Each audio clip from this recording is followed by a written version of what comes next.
Բարի երեկո հարգելի հետևորդներ, եթերում պրեսինգն է։ Ես այս պահին առցանց կապով կզրուցեմ Գյումրիում բնակվող մեր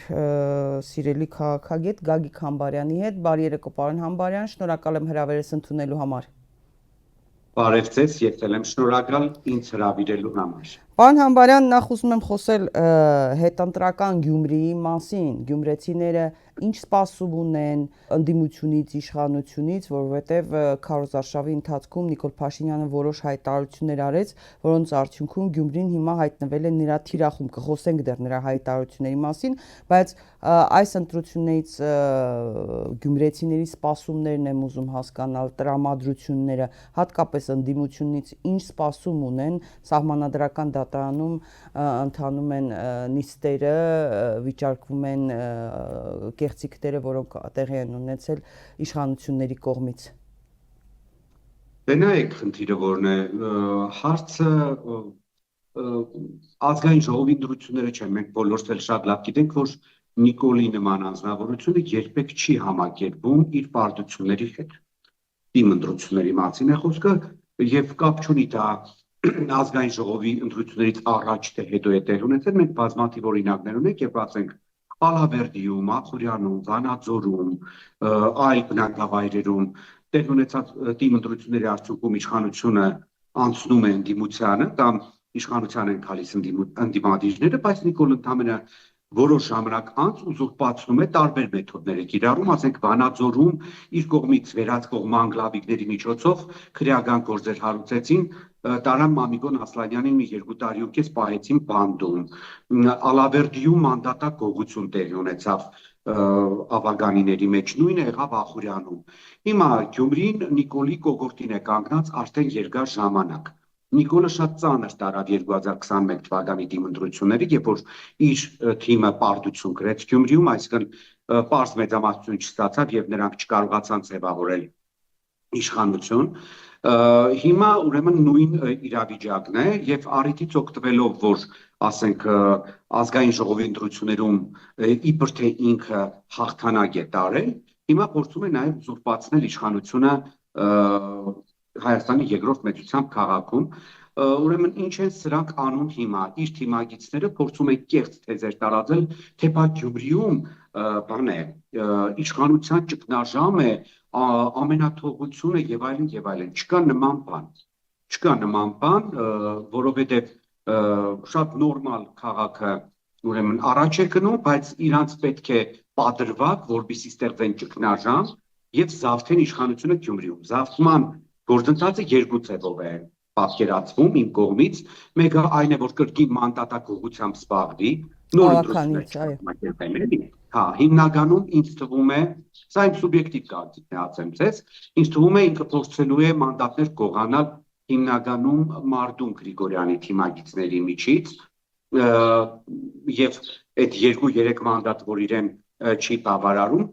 ինչու՞ չէ նաեւ նույն Վարդան Ղուկասյանի թիմագիծներից, այնպես չէ որ աշխատանքներ իրանք չեն տանում եւ մեխանիկորեն արդեն այդ ուրեմն հանգամանքը հաշվառնելով, որ համապատասխան քանակությամբ մանդատներ կան, ել նոր ընտրություններ չկազմակերպեն եւ իշխանության բերեն իրանց սիրելի տեխնազույն, այս պահի դրությամբ խոսվում է Սարիկ Մինասյանի մասին։ Դարձյալ Սարիկի, Այո, իրանց Սարիկի մասին է խոսվում, հա։ Երկրորդ տարբերակային է, որ չստացվի այդ պլանը, այսինքն մանդատակողությունը չստացվի եւ հենց այդ հանգամանքը հաշվառնելով էլ փորձում են Գյումրեցուն համոզել, որ կառավարման ճգնաժամ կա։ Իրականում ոչ մի կառավարման ճգնաժամ չկա, բայց իրանք փորձում են այդ կառավարման ճգնաժամի մեջ մտցնել իրենց իսկ կողմից չկատարված պարտավորությունները։ Խնդիրը գիտեք որն է, Տիկին Սեյրանյան, խնդիրը նրանում է, որ սրանք փորձում են իրենց իսկ կողմից ստանձնած պարտավորությունները տարիներ առաջ վերանորոգել Անի Թաղամասի փողոցները, վերանորոգել Շիրագացի փողոցը, վերանորոգել Գյումրին, այսինքն Նժդեի հրապարակի ցկվող ճանապարհը, փողոցի անունը չեմ հիշում, մինչև Արևիկ գյուղ տանող ճանապարհը, ասենք այդ ճանապարհների վերանորոգումները կառավարությունը վերցրել էր իր վրա, բայց քանի որ 21 թվականից հետո գյումրեցիների ընտրությունը չէր համապատասխանում Նիկոլ անհողի քիմքին, ինքը այդ ճանապարհները չվերանորոգեց։ Հիմնականում այդ ինքը, որ կառավարության նիստին ասում է անի թաղամասի ճանապարհները խայդարակ վիճակում են, այո, խայդարակ վիճակում են, որովհետև 5 տարի կառավարության կողմից ստանձնած պարտավորությունը, որի համաձայն անի թաղամասում բոլոր ճանապարհները պետք է վերանորոգվեին հենց կառավարության իսկ տրամադրված գումարներով չի իրականացվել։ Նույնը Շիրագացի փողոցը մինչև վերջերս ուրեմն տոկոս աշխատանք չէին տանում։ Մեկ ցույցեցին արագ աշխատել, բացարձակ ոչ մի աշխատանք չի տարվում Նժդեի հրապարակից մինչև ուրեմն Արևիկ գյուղ տանող ճանապարհի վերանորոգման համար։ Ասեմ ձեզ ավելի Մի ճշտում կատարեմ։ Ճիշտ են այն տվյալները, որ նրանք ճանապարհաշինական աշխատանքներ կատարում են այն հատվածներում, որը պետք է լինելու հետագայում Թուրքիային։ Գյումրիի պարագայում չեմ կարող ասել, որովհետև Գյումրին Թուրքիային կապող Չէ, կոնկրետ ճանապարհ մարզի նկատի ունեմ, մարզի կտրվածքով, գիտեք, այստեղ խնդիրը հետևյալն է, որ ամեն դեպքում դեպի Թուրքիա գնացող միակ ճանապարհը դա երկաթուղին է։ Շիրագի մարզից ավտոմոբիլային ճանապարհ չի եղել երբեք ու հիմա էլ նախատեսված չէ։ Եթե ինչ որ ձևաչափով Թուրքիային կապելու ավտոմոբիլային ճանապարհը լինի, դա լինելու է ուրեմն Արմավիրի մարզի Մարգարաքյուղով, ոչ ավել։ Շիրագի մարզում հիմնականում ուղղությունը դա երկաթուղային գիծն է, դա ուրեմն Գյումրի Ախուրիկ գյուղ եւ Թուրքիայի Ակակիա, արդեն Թուրքիայի տարածքում գտնվող Ակակիա կայարան եւ այդտեղից շարունակաբար դեպի Կարս։ Բայց խնդիրը նրանում է, որ մի փոքր առաջ եմ ասեմ, որ թուրքերը որևէ ճանապարհ բացելու նպատակ չունեն այս պայծրությամբ եւ դրա վառ ապացույցը այն էր, որ նույն ուրեմն ՏԿ նախարարը հայտարարեց, ինչքան գիտեմ ինքն էր հայտարարել, որ իրանք սպասում են, թե այլ ուրեմն պաշտոնյաներ չեմ հիշում անկեղծ ասած, բայց քայլիստերի թիմակիցներից էր, ասաց, որ իրանք սպասում են, որ հայ-թուրքական սահմանը կբացվի մինչև 2030 թիվը։ Այսինքն մենք հələ 3 տարի ու կես ունենք ժամանակ, որ սպասենք այդ ճանապարհների բացման առումով, բայց այն որ նրանք ինչ որ քայլեր ձեռնարկում են հայ-թուրքական սահմանի վրա, կոնկրետ ասենք նույն Ախուրիկ գյուղի մոտ, Ղարիբջանյան գյուղի մոտ, որտեղով անցնում է երկաթուղին, դա փաստ է։ Այնպես որ ինչ վերաբերում է թիմին, կրկին հետ վերադառնալով Գյումրի նշեմ, որ փորձում են կեղծորակարգով մարդկանց համոզել, որ ճգնաժամ կա, կրկնում եմ ոչ մի ճգնաժամ չկա, իսկ այն ճանապարհաշինական աշխատանքները, որոնք չեն կատարվել մինչև հիմա, դա հիմնականում 95%-ով կառավարության ստանձնած պարտավորություններն են, որը կառավարությունը չի արել։ Նաև հիշեցնեմ, որ 2018 թվականի մայիսին, երբ որ իրանք եկան իշխանության, Նիկոլը շատ մեծ հաճույքով ուզուրպացրեց իրենով արեց նախկինների օրոք Գյումրիի կենտրոնում իրականացվող ճանապարհաշինական ծրագիրը, որը նշեմ, որ ինչքան գիտեմ, անցյալ թե նախանցյալ տարի է նոր ավարտվել։ Հասկացաք չէ՞, այսինքն 18-ից մինչև 24 թվականը 6 տարի Գյումրիում հիմնական այդ կենտրոնական հատվածի կենտրոնական եւ երկրորդական փողոցների վերանորոգումը եւ կարգի հրավիրումը եղել է Կարեն Կարապետյանի օրոք վարչապետ էր, ինքը այդ ծրագիրը ինքը բերեց, երբ որ Բալասանյան Սամվելը Գյումրիի քաղաքապետը այն ժամանակվա 16 թվականի դեկտեմբերին գնաց Լոնդոն, ՎԶԵՊ-ի հետ կնքեց համապատասխան պայմանագիրը, հետո դա հաստատվեց կառավարության կողմից, հետո բերվեց ազգային ժողով ու հետաքրքիր փաստ ասեմ։ Գիտեք, չէ, այդ 23 թե 26 միլիոն եվրոյի մասին է խոսքը, ուրեմն այդ ծրագիրը Գյումրիի ճանապարհաշինության ծրագրին դեմը քվարկել 7 հոգի։ Գիտեք, Նիկոլ Փաշինյանն է։ Նիկոլ Փաշինյանը, բայց եւ որ 18 թվականին ինքը եկավ իշխանության եւ այդ ծրագրի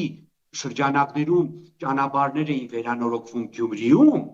ինքը մեծ հաճույքով օգտվելով հանրության անկրագիտությունից, որ ասենք այդ գումարները նախկինների օրոք է բերվել եւ այդ ճանապարհաշինությունը իդեպ նախկինների օրոք է սկսվել էր։ Գյումրիի Շիրազի եւ Ռուստավելի փողոցները հիմնականում նախկինների օրոք վերանորոգվեցին, հատկապես Ռուստավելի Շիրազի փողոցը հələ կիսատ պրատ էր այդ ժամանակ, բայց Նիկոլը մեծ հաճույքով դա իրան վերագրեց, որովհետեւ այդքան արտար չէր հանրության հետ չասեց էլի ժողովուրդ հարգելի հայրենակիցներ, հարգելի գյումրեցիներ, ես կապ չունեմ այս ծրագրի հետ, առավել եւս ես այս ծրագրին դեմ եմ քվեարկել, բայց քանի որ ինքը Նիկոլն է, բարոյական մակարդակը 0-ի վրա է։ Ինքը մեծ հաճույքով գալիս շրջում էր այդ փողոցներով։ Այդ փողոցների ուրեմն վրա բնակվող մարդկանց հանդիպում էր, առանց ամոթի ասում էր լավն են, չէ՞ ճանապարհները, ու չի ասում, ասենք, որ դու ինչ կապ ունես այդ ճանապարհների հետ, առավել եւս դու դեմ ես քվեարկել այդ ճանապարհները վերանորոգելու ծրագրին։ Մինչ օրս մենք տեսնում ենք կառավարությունը իրեն է վերագրում ծրագրեր, որոնք նախկինների օրոք են սկսվել կամ նախկինների օրոք են հենց ծրագրվել, հա, եւ իրենք ուղղակի դա հիմա վերցրել են իրականացնում են, որովհետեւ նրանք իշխանության չեն։ Պարոն Համբարյան, նախ ուզում եմ հեռուստադիտողին հիշեցնեմ, որ Նիկոլ Փաշինյանը մայիսի 25-ին հանրահավաքային իր այդ պայքարի ընթացքում քարոզարշավի շրջանակներում հայտարարեց, որ շատերը խոսում են, թե այս ընտրությունների արդյունքում Հայաստանի Հանրապետությունում լինելու է Գյումրի 2, ես ամիսներ առաջ եմ ասել, որ չի լինելու Գյումրի 2, լինելու է հեղափոխություն 2 եւ Գյումրի 1։ Ինչ է նշանակում Գյումրի 1։ 2026 թվականի հունիսի 7-ի ընտրություններից հետո ի վերջո ժողովրդական ոչ բռնի Թավշյա հեղափոխությունը պետք է հասնի մեր թիկունքում գտնվող շենքը եւ մենք Գյումրիում գյումրեցիների հետ պետք է իրականացնենք Գյումրիի ավականու արտահերթ ընտրություններ եւ ժողովրդական իշխանություն հաստատենք Գյումրիում։ Նաեւ ասում էր կառավարությունը մեծ պարտք ունի գյումրեցիներին եւ պետք է վերադարձնի։ Հիմա, այսինքն սրա համար արդեն իսկ պարզ է, որ նա տանելու է դեպի առնվազն արտահերթ ընտրությունների, փորձելու է լուծարել Գյումրիի գործող ավականին։ Հիմա հասկանանք ինչ ճանապարհ կա լուծարելու, օրինական ինչ ճանապարհ կա լուծարելու, որ դրան կհասնի, անօրինական ինքը կարող է ցանկացած բան անել, չէ՞, պարոն Համբարյան, առաջին անգամը չենք տեսնում, իր համար օրենք, սահմանադրություն, ոչ մի բան նշանակություն չունի, բայց հիմա հասկանանք ինքը ինչ կարող է անել օրինական ճանապարհով, ինչ հիմա վտանգ կա, որովհետև այնուամենայնիվ Վարդան Ղուկասյանը այս պահին գտնվում է կալանքի տակ, հարց է նաև նրան փոխարինող, հա, քաղաքապետին փոխարինող փոխքաղաքապետ Ավետիս Առաքելյանը, որը Գյումրիի ղեկավարի Վարդան Ղուկասյանի փեսան է, նա մեղադրյալ է, նրա խափանման միջոցը այս պահին բացակայության արգելքն է, բացի այդ նա Ավետիս Առաքելյանը ընդդիմադիր ուժեղ Հայաստանի նախընտրական ցուցակում է եւ չի բացառվում, որ նա մանդատը վերցնի եւ պատգամավոր դառնա, այսինքն ուզում եմ հասկանալ, ինչ կարող է անել Փաշինյանը, նրա խնդիրը թիվ 1 խնդիրը հիմա Գյումրին է, ըստ իմ տեղեկությունների նա որտեղ որ նույնիսկ հասարակական միջոցառում կամ անձնական միջոցառումների որ մասնակցում է, նա հայտարարում է, որ Գյումրիում անելիք ունեն, ինչ ճանապարհներ կա։ Դե նայեք, ես մեր հարցադրույցի սկզբից պատահական չնշեցի, որ Նիկոլ նաև առանց ընտրությունների, այսինքն գործող ավագանի պարագայում կարող է զավթել իշխանությունը Գյումրիում ավագանիների գողանալու միջոցով։ Դուք Նիկոլին այդքան շատ մի հավատացեք, որ ինքը ասում է բան էլի, նոր ընտրություններ, ինքը ասում էր Արցախը Հայաստան է եւ վերջ։ Հետո պարզվեց Արցախը դա Ադրբեջան է։ 21 թվականին ասում էր մենք պետք է դեօկուպացնենք Շուշին եւ Հադրութը, պարզվեց, որ ամբողջ Արցախը վերջնականապես տվեց օկուպացիայի բայց նա իշխանություն պահելու համար, ունենալու համար ցանկացած մարդու, ցանկացած սկզբունքի, ցանկացած որևէ բանի վրայով կանցնի։ Այո, դրա համար ես պատահական մեր հարցադրույցի սկզբում չնշեցի, որ այդքան շատ պետք չէ ուշադրություն դարձնել զուտ միայն ընտրություններով իշխանությունը վերցնելու, այսինքն նոր ավագան ընտրություններով։ Նոր ավագան ընտրությունները նրա համար երկրորդային է, դա պլան B-ն է։ Ու ինքը հիմա դրան էլ է նախապատրաստում, իդեպ նաև մի փոքր հետ գնալով նշեմ, որ այս քայլից դավաճանա ոմագի Գյումրվա ներկայացուցիչները նաև փորձում են այդ թեզը տարածել, թե բա ազգային ժողովի ընտրություններում մենք Գյումրիում հաղթանակ ենք տարել եւ դա պատճառ է, որպեսզի նոր ընտրություններ կազմակերպվի Գյումրիում։ Ավելի տգետ, ավելի հագաքաղաքագիտական անասունություն կներեք արտադրության համար, ես դրանցից չեմ լսել։ Ասենք բոլորն են գիտեն, որ թիմ եւ համապետական ընտրությունների միջեւ կա շատ մեծ տարբերություն։ Այդ նույն Վարդան Ղուկասյանը, որը մասնակցեց կոմունիստական կուսակցության ուրեմն անվան ներքո լոգոյի ներքո ընտրությանը, բոլորն շատ լավ գիտեն, որ ոչ ոք չի գնացել Վարդան Ղուկասյանին ընտրել որպես կոմունիստի, գնացել այդ կուսակցությանը ձայնեցվել, որտեղ Վարդան Ղուկասյանը դրա անդամ է եւ թիմ ընտրություններում շատ մեծ նշանակություն ունեն անձերը, ֆիգուրները, թե որ քաղաքական ուժը ումով է ներկայացում կամ ինչ ուրեմն թիմով է ներկայանում։ Ավելի ճիշտ ասեմ, ավելի շատ կարևոր է թիվ 1-ը, թե ով է։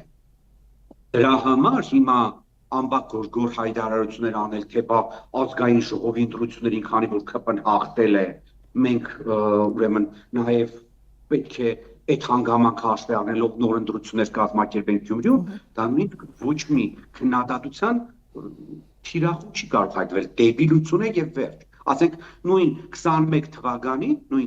թվականին նույն Նիկոլը ազգային ժողովի ընտրություններում ավելի շատ ձայներ ստացավ, քան նույն 21 թվականի աշնանը տեղի ունեցած Գյումրիի թիմ ընտրություններում, չէ՞։ Այդ ինչպես ստացվեց։ Այդ նույն Նիկոլը 21 թվականին սահմանադրական մեծամասնություն ուներ ազգային ժողովում, քան հիմա ունի։ Այո։ Բայց նույն 21 թվականի թիմ ընտրություններին աշնանը նրա թիմը պարտվեց։ Հիմա նույնն է եղել։ Նույն թիմ ընտրություններում հաղթեցին ընդդիմադիրները, ազգային ժողովի ընտրություններում նույն Գյումրիում հաղթեց ուրեմն Նիկոլը։ Դա ինչ կապ ունի թիմ ընտրությունների հետ։ Բայց ելի եմ կրկնում, Նիկոլը առհամարած ունի ցանկացած ընտրությունների արդյունք։ Ինքը փորձում է կեղծ թեզերով, կեղծ օրակարգերով, մանիպուլյացիաներով, բացահայտ սրտերով խլել իշխանությունը։ Հիմա ինչպես են իրենք նախապատրաստում այս իշխանության խլմանը։ Երկրորդ տարբերակը, ինչպես ես նշեցի, դա ուրեմն ճգնաժամ ստեղծելն է եւ նոր թիմ ընտրություններին տանելն է։ Այդ ճգնաժամը շատ սովորական, քանի ավագանու նիստ պետք է տեղի չունենա, որբիսի ավագանին հայտարարվի լուծարված։ Որքան գիտեմ 3, ճիշտ է։ Այո, 3։ Ահա։ Ինչ արեցին օրեր առաջ Նիկոլը եւ նրա իրավապահ համակարգը։ Ամսի 25-ին պետք է լիներ ավագանու նիստ։ Չէ, պետք է լիներ, բայց այդ օրը Կարեն Սիմոնյանին, այսինքն Մայր Հայաստան ուրեմն կուսակցության ավագանու թիվ 1-ին Կարեն Սիմոնյանին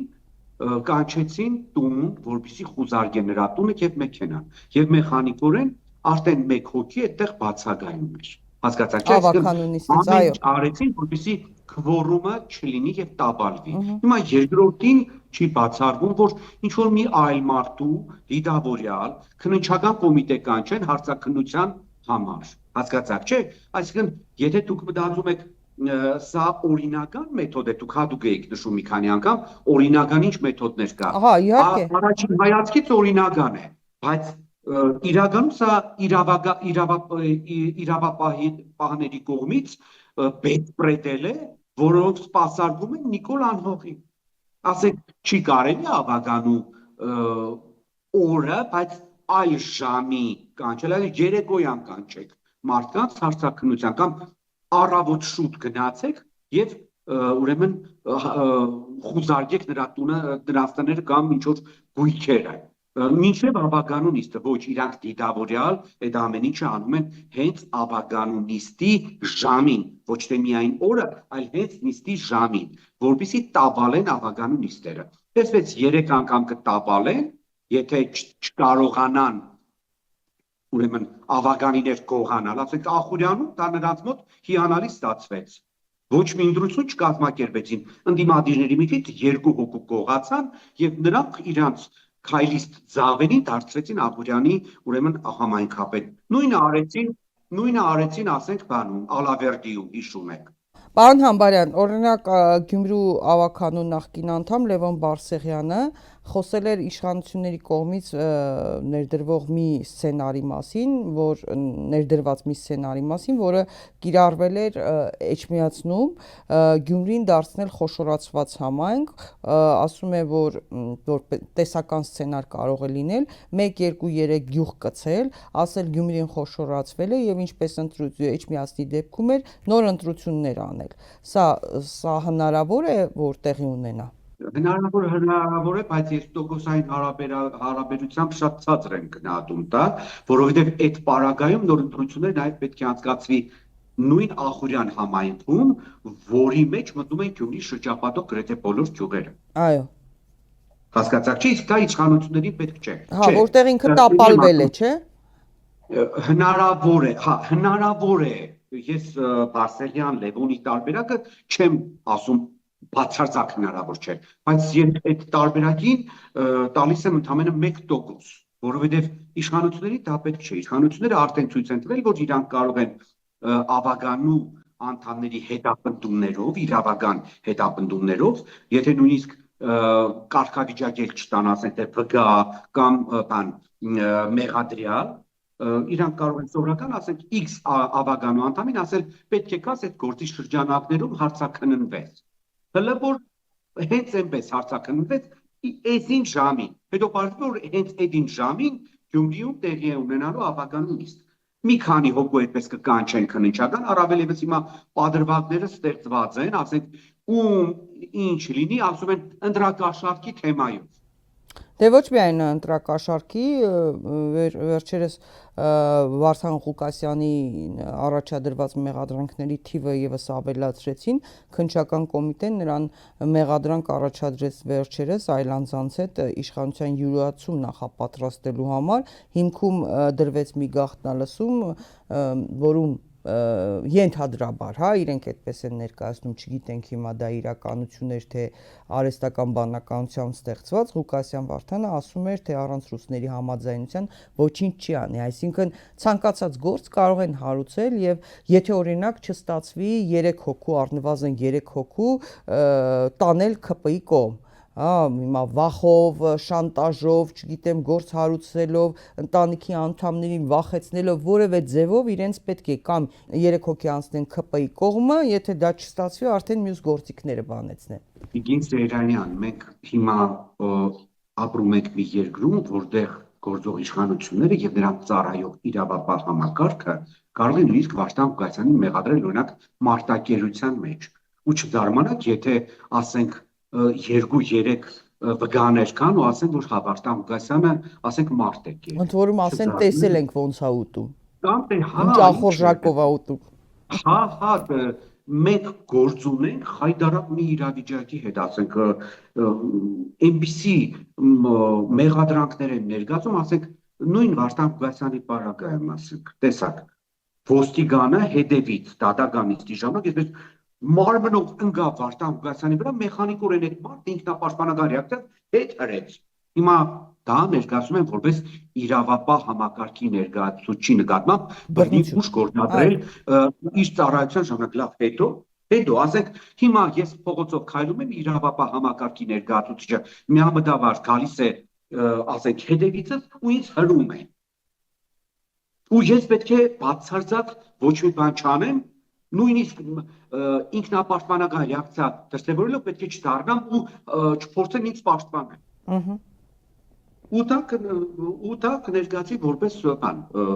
հանցագործություն։ Պարոն Համբարյան, ինչ պետք է անի այս պահին ընդդիմությունը, որպեսզի դա թույլ չտա։ Ավականային ընդդիմությունը առհասարակ նաև Ազգային ժողովի ընտրություններին մասնակցած ընդդիմադիր ուժերը, որոնք բավական ձայներ են ստացել, ինչ պետք է անեն, որպեսզի թույլ չտան սա։ Դե նայեք, այստեղ խնդիրը որն է, ես նոր պատահական չնշեցի, որ Նիկոլը փորձում է դա շատ արագ կազմակերպել, ինչպես ասում են, ինքը փորձում է երկաթը տակ-տակ ծեծել, որովհետև ինքը հիմա ընդդիմությանը տեսում է դեմորալիզացված, այսինքն հուսալքված վիճակում։ Իդեպ նաև նշել, որ հանրության մոտ էլ շատ մեծ հիասթափություն կա ընդդիմությունից, հենց այս ընտրություններից հետո, եւ Նիկոլը փորձում է այդ հանգամանքները շատ պրոֆեսիոնալ կերպ օգտագործել, որպեսզի Գյումրին ՔՊ-ացնի, քաղաք, որը իր իշխանության գալուց հետո երբևիցե չի ունեցել ՔՊ ղեկավար, այդ ԺՊ-ների, որ ինքը նշանակում էր, այդ իր հագաօրինական պրայմերիզներով, այդ մի կողմ եմ դնում։ Ընտրությունների արդյունքում Գյումրին երբեք ՔՊ ղեկավար չի ունեցել եւ իր շտաբողականությունը նաեւ սրանով է պայմանավորված։ Ինչպես նաեւ ինքը նաեւ տեսեք նույն Մարդուն Գրիգորյանի ընտանիքի նկատմամբ տարվող հալածանքները, ասենք 1 տարի առաջ տեղի ունեցած միջադեպի կապակցությամբ կալանավորեցին 2 ամսով նրա տղային։ Այն պարագայում, երբ որ այդ գործով անցնող գրեթե բոլոր մարդիկ կամ տնային կալանք է կամ վարչական վերահսկողության տակ կամ Խոսում են նաև մյուս տղային կալանավորելու հնարավորության մասին, Մարտուն Գրիգորյանին կալանավորելու մասին։ Դուք նաև չզարմանաք, որ նույն Մարտուն Գրիգորյանին է կալանավորեն։ Դե դա եմ Ընդամենը մի ասում։ քանի օր հետո 8-րդ գումարման ազգային ժողովը անցնում է պատմության գիրկը եւ Մարտուն Գրիգորյանը մեխանիկորեն կորցնում է իր անձեռնմխելիությունը եւ Մարտուն Գրիգորյանին ճնշելու նպատակով տղայի պահով գործարքի գնալու պահով չի բացառվում, որ նույն հենց Մարտուն Գրիգորյանին կամ նրա կրտսեր որդուն էլ փորձեր կատարեցին նաև կրտսեր որդուն Կարենին կալանավորելու, Կարենին էլ Մարտունին էլ կալանավորեն, պարտադրեն, որ քո ավագանիներից ինչ որ 2 հոգի պետք է մեզ յոգուտ քվեարկեն, որպեսզի մեր սարիկը դառնա քաղաքապետ։ Սա այն առաջին տարբերակի մեջ է մտնում, որ ես ասում եմ, որ առանց ընտրությունների նրանք նաև փորձ կկատարեն զավթել իշխանությունը Գյումրիում։ Այսինքն նույն Վարդան Ղուկասյանի կալանավորումը եւս կարող է խնդիրներ ստեղծել իր ղեկավարած ֆրակցիայում։ Կարեն Սիմոնյանի պարագայում չեմ կարող ասեմ ինքը եւ իր մյուս ավագանին ինչ դրսևորումներ կդրսևորեն Ռուբենը Մխիթարյան եւս ավագանու անդամ է, երևի Ռուբենի նկատմամբ ինչ որ կոնկրետ գործողություններ չկատարեն, որովհետեւ դա ավելի հնչեղ կլինի, բացի դրանից է Ռուբենը այդքան էլ շատ խնդրահարույց թույլ կողմեր չունի։ Այստեղ թույլ, ասենք թե ինչպես ասում են ռուսերեն slabое звено, այսինքն թույլ օղակը կարելի է գտնել նույն Մարտունի եւ Վարդանի ուրեմն թիմերի մեջ եւ չի բացառվում, որ ասենք նույն Մարտունին էլ Մարտուն Գրիգորյանին էլ տանեն կալանքի, ինչ է եղել, որ նրանք բեսպրեդելի ԿՊ-ի բեսպրեդելի ժամանակաշրջանում են ապրում։ Այնպես որ տարբեր տարբերակներ կարելի է առաջ մղել, բայց իմ կարծիքով Բայց օրինակ Ավետիս Առաքելյանը արդյոք պետք է ուժեղ Հայաստանի նախընտրական ցուցակում լինելով մանդատը վերցնի, եթե օրինակ նույնիսկ ընդդիմությունը որոշի, որ մանդատները վերցնում են, ցուցակի 8-րդ համարն է, որովհետև դրանով խնդիր է առաջանալու նաև Գյումրիի ավականու համար, չէ՞։ Որքան էլ այո, իրեն հետապնդում են, մեղադրանք են առաջադրում, եթե մանդատը վերցնում է, գնում է, այնտեղ խնդիր է առաջանում, չէ՞, պարոն Համբարյան։ Շատ ճիշտ եք, այո, խնդիրը առաջանում են առումով, որ թիմ օրենքի համաձայն համայնքի ղեկավար կարող է լինել միայն համայնքապետի առաջին տեղակալը։ Այո, հենց ինքն է փոխարինում, այո, փոխքաղաքապետը ինքն է։ Վարդանի առաջին տեղակալն է եւ առաջին տեղակալի նոր ընտրության հարց է ծագում։ Դե դա եմ ասում, այսինքն հետևաբար հիմա այստեղ որոշիչ դերակատարում ունի ուժեղ Հայաստանը, որպեսզի ասի, օրինակ, ասենք մանդատը դու մի վերցրա, կան ընդ որում, որ ընդդիմության շարքերի ցուցակում եղել են երկրորդ, երրորդ համարներ, խոսում են, որ չեն վերցնելու մանդատները։ Հիմա տվյալ դեպքում Գյումրիի փոխքաղաքապետի, այսինքն Վարդան Ղուկասյանին փոխարինող անձի նրա Ավետիս Առաքելյանի կողմից մանդատը վերցնելը Գյումրիում լուրջ խնդիր է առաջացնելու, միգուցե հորդորեն չվերցնի մանդատը։ Դուք շատ ճիշտ եք, առաջին ուրեմն այսպես որ նայում ես առաջին տեսքից, հենց այդ էլ գալիս է, բայց խնդիրը հետեւյալն է, որ ինձ թվում է, որ Ավետիսը ավելի շատ մտածում է, որ ամեն դեպքում Նիկոլը կհասնի իր ուզածին, 3 անգամ չի թույլ տա, որ ավագանու նիստ լինի եւ լուծարվի, հա։ Եվ մեխանիկորեն կլուծարվի եւ ինքը կզրկվի եւ Գյումրու քաղաքապետի պարտականությունները կատարողի, ուրեմն աթոռից կամ մանդատից եւ պատգամավորի մանդատից։ Ինձ թվում է Ավետիսը այդ ուղղությամբ է մտածում, եթե մտածում է, որ պետք է վերցնի ազգային ժողովի պատգամավորի մանդատը։ Ես որևիցե մեկի հետ կապ չունեմ Տիկին Սեյրանյան, դրա համար ես ընդհանրապես ենթադրում եմ։ Ես էլ չեմ իմանում, որովհետև ես փորձում եմ բոլոր սցենարները քննարկել։ Կարող է առաջնորդվել, հա, բայց առաջին տեսքից այսպես այո, պետք է չվերցնել մանդատը, բայց խնդիրը հետեւյալն է, որ եթե Նիկոլը հասնելու է ամեն դեպքում իր ուզածին, այսինքն երկրորդ տարբերակն է կիրառվելու, պլան B-ն եւ տեղի է ունենալու նոր ավագան ընտրություններ, Ավետիսը մեխանիկորեն կզրկվի նաեւ ավագանու ուրեմն միջոցով Գյումրիի քաղաքապետի պարտականությունները կատարողի այդ ուրեմն լիազորություններից եւ նաեւ բոլորն էլ շատ հասկանում են որ Նիկոլը այսպիսի ռեպրեսիաների միջոցով եւ տոտալ վախ եւ սարսափ տարածելով նույն ընդդիմության դաշտում նույն Գյումրիում կփորձի նաեւ ամեն ինչ անել որպեսզի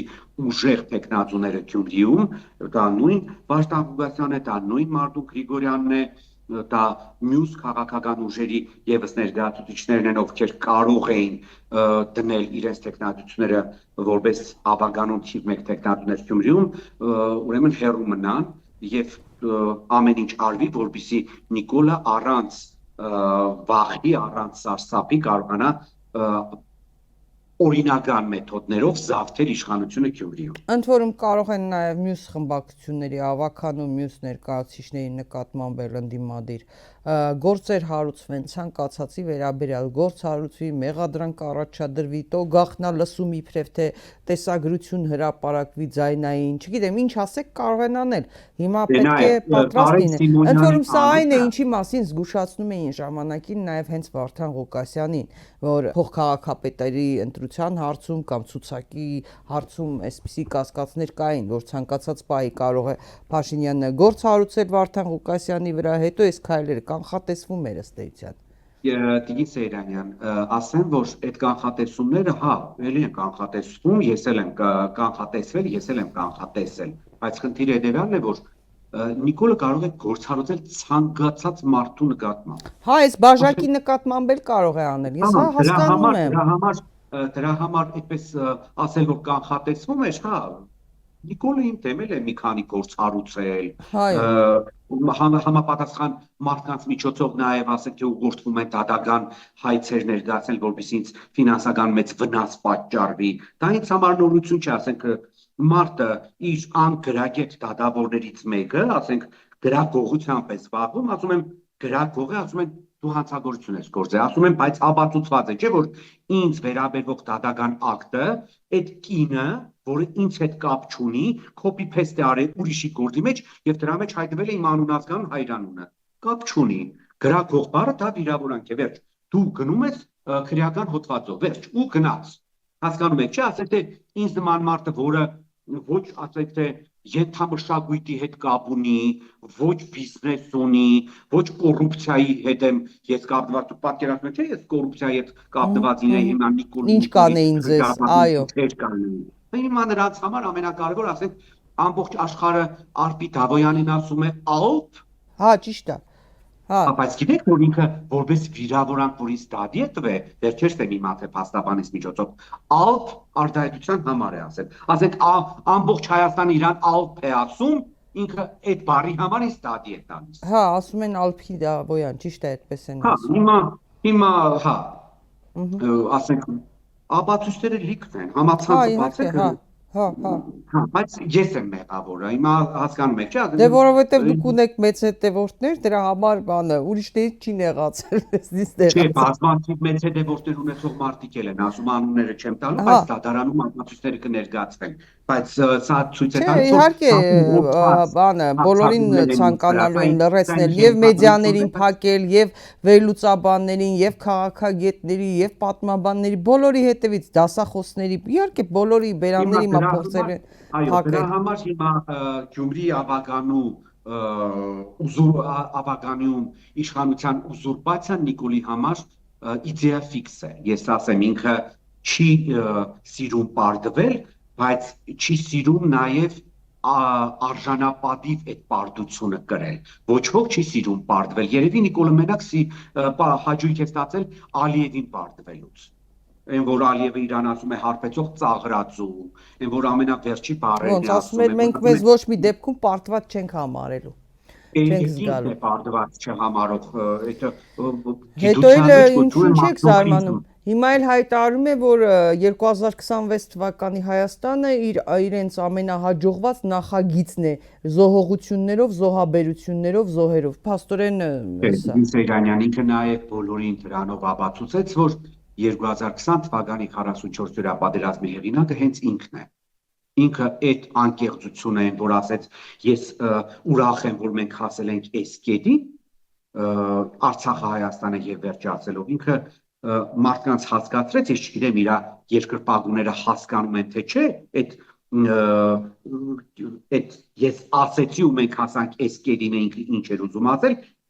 եթե չեն հասկացել, բացատրեն։ Քանի որ տեղի էին ունենում բանակցություններ Հայաստանի եւ Ադրբեջանի միջև կոնկրետ Արցախի կարգավիճակի հարցով եւ այդ մենաշնորհը ՄԱԿ-ի կողմից տրված էր ԵԱՀԿ-ի Մինսկի խմբին եւ հատկապես նրա համանախագահների ինստիտուտին, մեխանիկորեն եթե որևէ մեկ պետություն կամ կոնֆլիկտի մեկ կողմ հայտարարում է, որ այսպեսին է լինելու կարգավիճակը, մեխանիկորեն ինքը քանդում է ողջ բանակցային գործընթացը, այսինքն այլ բանակցելու տեղ չկա։ Եթե դու ասում ես Արցախը Հայաստան է եւ վերջ, մեխանիկորեն դու ասում ես, որ ես ոչինչ չունեմ բանակցելու դիմացինի հետ։ Մեր դիմացինը դա Ադրբեջանն էր։ Մեխանիկորեն եթե դու դուրս ես գալիս բանակցային գործընթացից, դու նաեւ լեգիտիմացնում ես, օրինականացնում ես դիմացինի քայլերը, այդ ու նաեւ ագրեսիան։ Եվ Ադրբեջանը Հայաստանին էլ դարձրեցին ագրեսոր պետություն։ Դրա համար հիմա Ալիևը հիմքեր է նախապատրաստում, այո, իր բոլոր հետևանքներով։ Ես ոչ թե համարում եմ սա Նիկոլի կողմից սանձազերծված միայն պատերազմ, սա Նիկոլի եւ Ալիևի համատեղ հակահայկական օպերացիան էր, որը ես բազմաթիվ իմ հարցազրույցներում նշել եմ, որ Նիկոլը պատրաստում էր 44-օրյա պատերազմի արդյունքում Արցախը հանձնել Ադրբեջանին, բայց ռուսները այդ ժամանակ քայլ կատարեցին, բայց այդ քայլը մնաց կիսատ։ Կատարեցին քայլը, թույլ չտվեցին, որ Նիկոլը հանձնի Արցախի 25%-ն, որը մնացել էր մեր վերահսկողության տակ, բայց 22 թվականի հոկտեմբերի 6-ին Նիկոլը արդեն Պրահայում երկու ֆրանսիացիների անմիջական վերահսկողությամբ եւ հովանավորությամբ Արցախը ճանաչեց Ադրբեջանի մաս եւ պետք էր ընդամենը ժամանակ, որպեսզի Արցախը հայաթափվեր։ Եվ Ալիևը Նիկոլի հետ համատեղ այդ հայաթափումը կազմակերպեցին սկզբից որպես բլոկադա, փորձեցին բլոկադայի միջոցով Արցախը հայաթափել, չստացվեց։ 150,000 արցախահայերից ընդամենը 30,000-ը էնել տարբեր պատճառաբանությամբ, ասենք թե Հայաստանում սովորող ուսանողների, ծանր հիվանդների, ընտանիքների վերամիավորման արդյունքում այդ 30,000 եկան, 120,000-ը մնացին Արցախում։ Դե տեսան, որ արցախցիները նույնիսկ այդ սովի պայմաններում կարող են շարունակել ապրել Արցախում, ասեցին չէ, այսպես չի լինի։ Ամփոփելով Գյումրիին շուրջ տեղի ունեցող զարգացումները եւ Փաշինյանի հնարավոր քայլերը, ինչ պետք է անի ընդդիմությունը, ձեր կարծիքով, եւ երբ որ ասում եք հանրության մոտ կա հիասթափություն ընդդիմությունից, ինչ նկատի ունեք։ Եվ ընդ որում ես մի բան էլ ասեմ, շատ վտանգավոր տենդենս է տեղի ունենում։ Որոշ մարդիկ, որոնք մերթընդմերթ ժամանակ առ ժամանակ են քաղաքական ակտիվություն ձևավորում, դրսևորում կամ հայտարարություններ անում, եւ որոշներն էլ, որոնք ժամանակին կապ չունի, համագործակցել են օրինակ եւ նախկին իշխանությունների հետ, մասնավորապես Հովիկ Աբրահամյանի, եւ օրինակ ասենք, անուններ չեմ տալու դեռ, եւ Նիկոլ Փաշինյանի հետ պաշտոն են վերցրել եւ այլն, հիմա փորձում են թիրախավորել ընդդիմությանը, այն ինչ որ ձեռք է տալիս իշխանություններին, բայց որովհետեւ ըստ էության, պարոն Համբարյան, մոտ 800,000 մարդ փաստացի մերժել է Նիկոլին։ Մեր ժողովուրդը այս պայմաններում եւ ակտիվություն է ցուցաբերել եւ մերժել է, հա, ՔՊ-ին ու Նիկոլ Փաշինյանին, այլ բան է, որ ընդդիմությունը չհաղթեց, բայց իշխանությունը չի հաղթել, հա,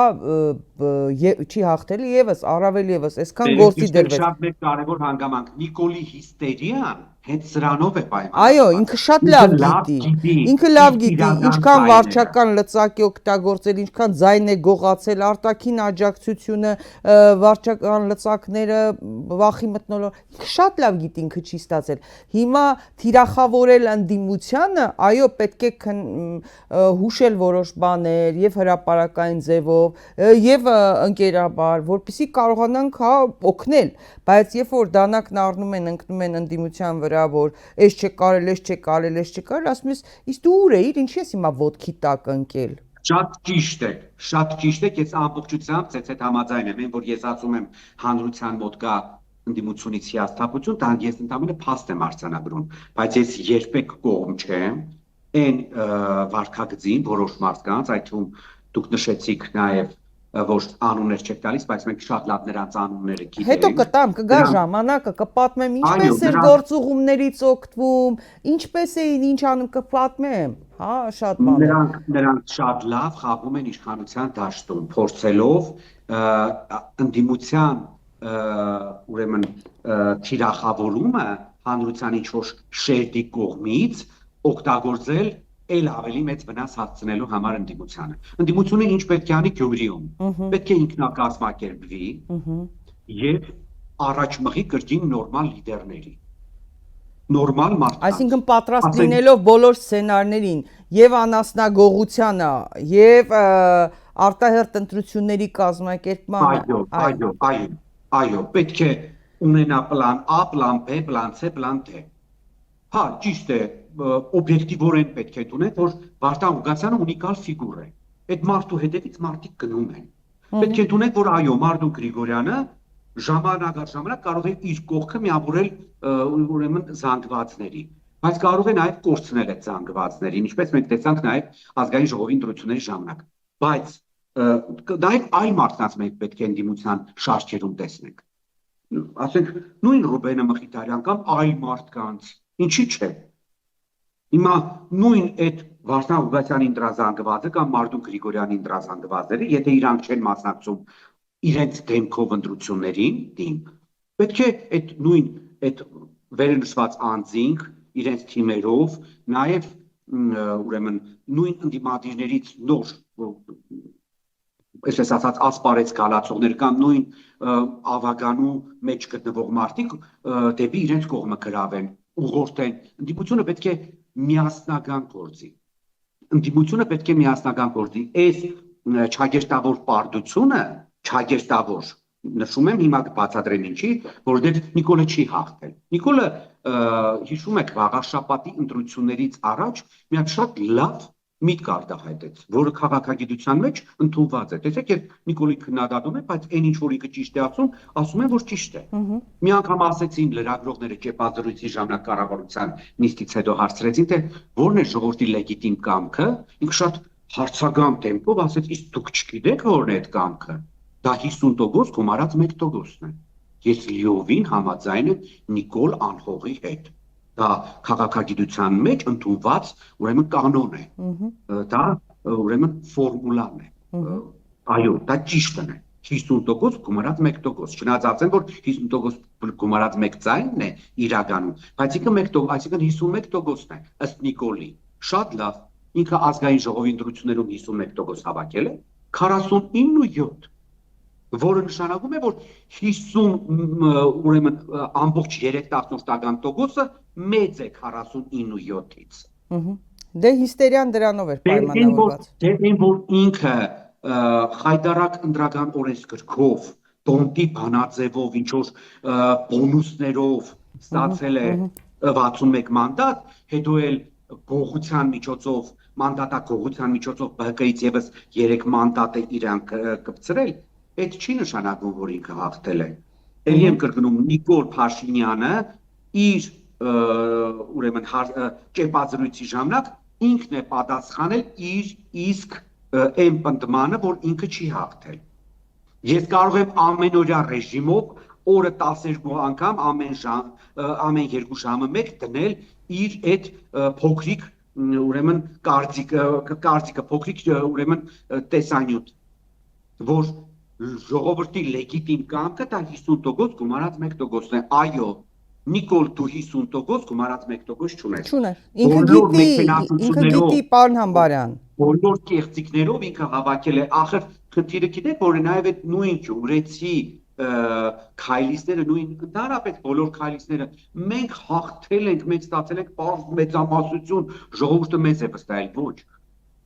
Իրանք 21 թվականին է չեն հաղթել Տիգին Սեյրանյան, 26-ին է չեն հաղթել։ Քաղաքագիտության մեջ ժողովրդի կողմից ընտրված կարող է համարվել այն ղեկավարը, որը համապատասխանում է երկու պահանջի, եւ որ ընտրություններին մասնակցում է ընտրողների պարզ մեծամասնությունը, այդ Նիկոլի ասած 50% գումարած 1%-ը, եւ այդ 50%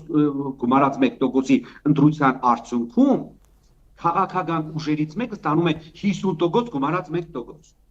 2021 թվականին ընտրություններին մասնակցել էր ընդամենը ընդհանուր ընտրողների 48%-ը, որը նշանակում է, որ 52%-ը չէր մասնակցել ընտրությանը, եւ Նիկոլը այդ ժամանակ է չէր կարող համարվել ժողովրդի կողմից ընտրված այն պարագայում, երբ որ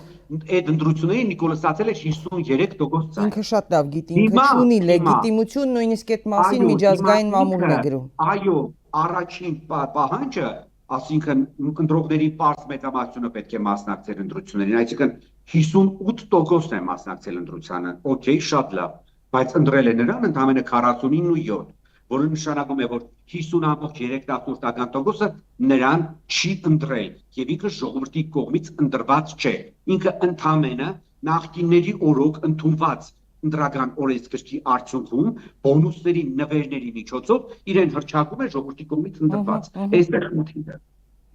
Պարոն Համբարյան, մեր ընդդիմությանը պետք է նշեմ, որ չվհատվեն եւ ընդդիմության քննադատողներին են նշեմ, որ ինչ էլ որ ասում են ավելի զուստ եւ ավելի ուրեմն չափերի մեջ։ Պարոն Համբարյան, իսկ ինչ սպասելիք ուներ ընդդիմությունից ժողովուրդը, որ այնուամենայնիվ այո կան հիասթափություններ նաև, ինչ սպասելիք ունեին եւ հիմա սահմանադրական դատարանում նիստերն են ընթանում, իհարկե որևէ մեկը այս սահմանադրական դատարանից, որը չունի ընդհանրահասարակ որևէ լեգիտիմություն չունի, ապօրինի սահմանադրական դատարան է եւ դրա մասին նշում են նաև այն մասնագետները, իրավաբանները, որոնք ներկայացնում են ընդդիմադիր ուժերին սահմանադրական դատարանում, նրանք եւս այդ մասին նշում են, բայց օգտվում են այն հնարավորությունից, որ դատական նիստերը բաց ընթացակարգով են տեղի ունենում եւ հասարակությունը եւս մեկ անգամ հնարավորություն է ունենում այդ կեղծիքները տեսնելու։ Հիմա այս պահին այդ process-ն է եւ լայն քննարկում է տեղի ունենում, նաեւ եւ հանրային ձևով բաց եւ փակ կուլիսային քննարկումներ են տեղի ունենում, արդյոք ճիշտ է մանդատները վերցնել եւ կամ չվերցնելը որ տարբերակն է ճիշտ։ Զուգահեռներ են անցկացվում եւ Վրաստանի հետ վերջին ընտրությունների հետ եւ այլ երկրների հետ եւ այն դեպքերի հետ տարբեր այլ երկրներում, թե ինչպես բոյկոտը չաշխատեց առհասարակ, մասնագետները, քաղաքագետները եւ սահմանադրագետները խորհուրդ են տալիս վերցնել մանդատները, բայց վերցնելու կամ չվերցնելու դեպքում դու պիտի ունենաս ծրագիր, բովանդակություն, ամենակարևորը, այսինքն այս տեսակետները կան, դուք որպես քաղաքագետ, որ կարծիքի կրողն եք, որն է ճիշտ ձեր կարծիքով, հասարակությունը ինչ է սպասվում, որտեվ կա էմոցիոնալ սպասում եւ կա գետնի վրա հաշվարկելի սպասում, որտեվ նպատակը որն էր, որ այս աղետը կանգնեցնենք, չէ, որ ՔՊ-ն այլևս իշխանություն չունենա եւ կարողանանք արտաքին այդ մարտահրավերները, հատկապես Ադրբեջանի եւ Թուրքիայի կողմից մեզ ուղղված մարտահրավերները կանգնեցնենք։ Խնդիրը դեռ լուծված չէ։ Նայ, ինչ վերաբերում է սահմանադրական դատարանում քննարկվող ընտրությունների արդյունքները ընդունելուն, այո, նույն սահմանադրական դատարանի կողմից ես նշեմ ընդամենը մեկ կարևորագույն դրվագ։ Ես մի կողմ եմ թողնում այդ ամբողջ քարոզարշավի ժամանակ, ընտրությունների ժամանակ տեղ ունեցած խախտումները, այստեղ իմ կարծիքով, որպես սովորական քաղաքացի եւ պատմաբան, ամենակարևորը մեր ընդդիմությունը պետք է անդրադառնար 3 ընտրատեղամասերի արդյունքների չեղարկման ազդեցության վրա, ընտրությունների վերջնական արդյունքների վրա։ Որի պատճառով արդյունքում ԲՀԿ-ն չանցավ, Բարգավաճ Հայաստանը։ 3 ընթորում իդեպ Արամ Օրբելյանը, Բարգավաճ Հայաստանի ներկայացուցիչը տվյալ դեպքում, սահմանադրական դատարանում հենց դրա վրա կոնկրետ շեշտադրում արեց։ Վահագն Հովակիմյանը 3 բացահայտ նշում էր, որ այդ 3 ընտրատեղամասերում ձայների չեղարկման արդյունքում ԲՀԿ-ի ձայները չեր աճի։ Ես մի կողմ եմ թողնում Արամ Օրբելյանին, որովհետև ինքը այստեղ ուրեմն կողմ է, այսինքն ինքը պաշտպանում է ԲՀԿ-ին։ Դե իրենց ներկայացուցիչն է դատարանում։ Ընդդիմությունը պետք է Նիկոլին եւ Վահագն Հովակիմյանին պատասխաներ Նիկոլամետ Դանիել Իոնիսյանով, որը իր ֆիբ հարթակում շատ պարզ, շատ կոնկրետ մաթեմատիկական հաշվարկներով ապացուցել էր, որ ԲՀԿ-ն եթե այդ 3 ընտրատեղամասերում ընտրությունները չչեղարկվեին, կունենար 4.003%։ Դա ասում է ոչ թե Օրբելյանը, որպես ընդդիմության փաստաբան, դա ոչ թե Համբարյան Գագիկն է ասում, որպես ընդդիմադիր հայացքներ ունեցող քաղաքացի, դա ոչ թե Սատիկ Սեյրանյանն է ասում, որպես ընդդիմադիր լրատվամիջոցի գլխավոր խմբագիր, դա ասում է, ինչպես ասում են ճագեշտավոր հանրության մեջ սորոսական, գլոբալ առումով Նիկոլի իշխանությանը պաշտպանող Դանիել Իոնիսյանը։ Այսինքն Դանիել Իոնիսյանը սուտ է հանում Վահագն Հովակիմյանին եւ նրա թիկունք Նիկոլ Փաշինյանին։ Այսա պետք է ասեին Սահմանադրական դատարանում կամ ասեն Սահմանադրական դատարանում նույնը դիմադիրների ներկայացուցիչ, որ Վահագն Հովակիմյան, մենք չենք ասում դա, որ դու ընտրակերծարարությամբ ես զբաղվել, մենք չենք ասում, որ դու ուզուրպացրել ես ԲՀԿ-ի ձայները, դա ասում է Դանիել Իոնիսյանը, որը ունի հատուկ հարթակ, չէ ինքը կեղծիքը, մանիպուլյացիան, իրականություն այդպես ֆիբ հարթակ ունի, ֆիբ կետե է։ Այդ մարդը, որպես գլոբալ առումով իշխանության կողմնագից, նշում է, որ հարգելի հայրենագիցներ Նիկոլ Փաշինյանը եւ նրա կենտրոնական ընտրական հանձնաժողովը ուզուրպացրել են իշխանությունը, որովհետեւ այդ 3 ընտրատեղամասերում չեղարկված ընտրությունների արդյունքում ԲՀԿ-ն դուրս է մնացել եւ նա պարզ մաթեմատիկական հաշվարկով նշում է, որ կհավաքեր 4.003% եւ ստանալով 5 մանդատ շատ մեծ խնդիրներ կստեղծեր Նիկոլի համար, Այո, իհարկե։ որովհետև 61 մանդատով Նիկոլը չէր կարողանա ընտրել կենտրոնական ընտրական հանձնաժողովի անդամների, չէր կարողանա ՄԻՊ նշանակել, չէր կարողանա ԲԴԽ դատախազ եւ այլն բաների նշանակել, գիտնական դատավորների, չէր կարողանա գլխավոր դատախազ նշանակել, չէր կարողանա կենտրոնական ընտրական հանձնաժողովի անդամների նշանակել, չէր կարողանա փոխել ազգային ժողովի կանոնակարգ օրենքը, չէր կարողանա սահմանադրությունում փոփոխություններ մտցնել, չէր կարողանա սահմանադրական փոփոխությունների վերաբերյալ հանրաքվեներ անցկացնել։ Քաղաքագիտության մեջ Տիկին Սեյրանյան այս տիպի ղեկավարը պարլամենտական երկրներում, ասենք թե ինքը կարող է ազգային ժողովի ընտրությունների կամ պարլամենտական ընտրությունների արդյունքում ձևավորել միանձնյա կառավարություն, բայց ինքը քաղաքագիտական առումով կլիներ կախված, այսինքն չէր կարողանա շատ մեծ ուրեմն լիազորություններ ունենալ։ Իսկ այսպես Վահագն Հովակիմյանի միջոցով 3 մանդատի գողանալու արդյունքում Նիկոլ ընդամենը մեկ բան չի կարողանել փոփոխություններ սահմանադրության մեջ եւ